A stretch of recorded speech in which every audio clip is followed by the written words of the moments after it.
So I've been talking a lot about which Chelsea transfers hurt the most, man. Because somehow I don't know about other clubs. Our club, there have been players who've left the club and done exceptionally well. Starting from, if I go back in time, players like Ian Robin, who went and had a great career at Madrid and even a better stint at Bayern Munich. And yeah, I think David Luiz went and did well in Paris as well before he came back. Matic did all right at United. So did Mata, but the ones that hurt the most, one used to, but not anymore, was Romelu Lukaku. He's absolutely the one player who I despise from the bottom of my heart, and I will never, ever, ever forgive him for the kind of shit that he pulled off at Chelsea. He does not have my best wishes. I'm trying to be a better human being, so I won't wish bad upon him, but I definitely don't wish anything well to him. He's indifferent. I don't care about him. I don't want to say anything about Romelu Lukaku. And I'm sure Inter and Juve fans feel the same way as I do, but Chelsea fans feel worse because we spent a fucking 100 million on him. A waste of space, time, and money. But moving on to which of the Chelsea transfers hurt us the most? I think it boils down to two. It is Kevin De Bruyne and Salah. And both in their own rights, I think Kevin De Bruyne at Manchester City has gone on to become one of the best midfielders that the Premier League has ever seen. Um, Debatable whether he gets onto the best Premier League team ever. Let me see what his stats are. I'm forgetting. So KDB stats in EPL and give me top 5.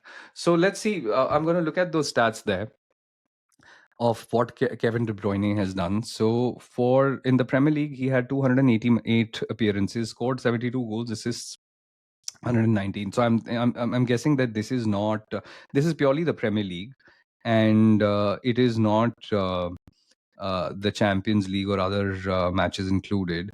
So he became the fastest player in the Premier League history to reach 100 assists in 237 games. My God, he was good.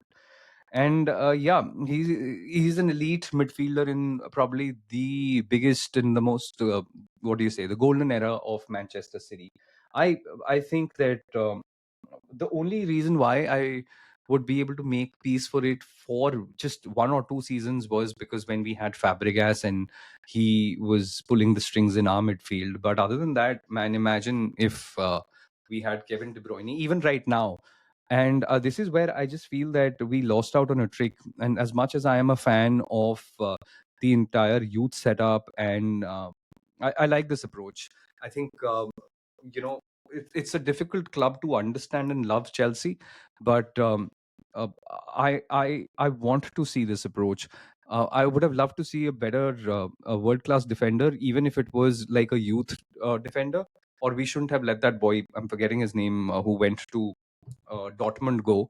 We should have kept him till Jan and see what would have happened, or sent Tosin or somebody else.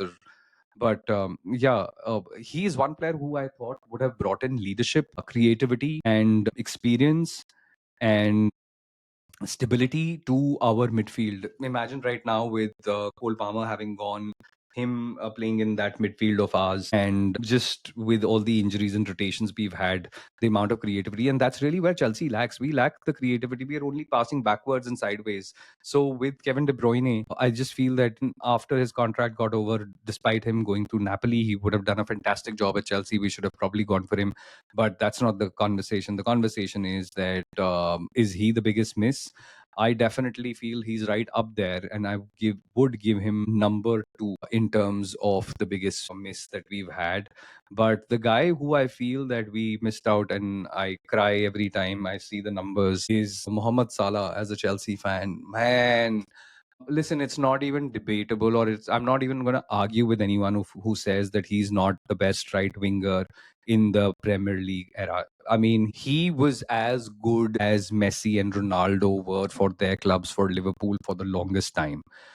Whether everything goes through him, whether you call him selfish, was Ronaldo not selfish? Was Messi not selfish? I don't care. Salah is the best right winger in the Premier League era ever. And nobody beats his numbers. Get me a star player. Okay, let's do this. Chat GPT. Salah versus other right wingers. What are the stats? Right. So I'll see the stats and I'll say that if there is anybody who scored better and faster and more, I was going to say runs, my cricket hangover comes in. But many sources label him as the best performing winger in 2024. Right winger, he is by far the best. So this is ChatGPT's verdict. If we are asking right wingers in the Premier League based upon output and impact, Salah is right at the top, where while there are other excellent right wingers, younger, rising, etc., what the fuck is happening? His statistical dominance places him arguably at number one. There you go. I mean, dude, give me his stats. Shit, I just typed. What the fuck is wrong with me? I just typed, give me his stats. Jesus. Premier League appearances around 301. Premier League goals 186. Premier League assists 87.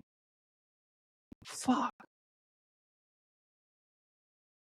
I don't think there is anybody who scored any winger who scored 186 goals. So yeah, Mohamed Salah, number one, easily the number one miss that I feel that we had in terms of the player that we should have kept at Chelsea. Imagine at their prime, on the left, Eden Hazard, on the right, Mohamed Salah. Oof, oof. That would have been phenomenal. And to add to it, if we had Kevin De Bruyne, that would have been like any Chelsea fan's wet dream, man. Jesus. That would have been any Chelsea fan's wet dream. But yeah, so those are arguably my biggest Chelsea players that we missed out on, or we sold and we missed out on the success. If you think otherwise, or if you can think of anything else, please feel free to write that in the comments. And I will see you in the next video. 1, 2, 3, 4, 5.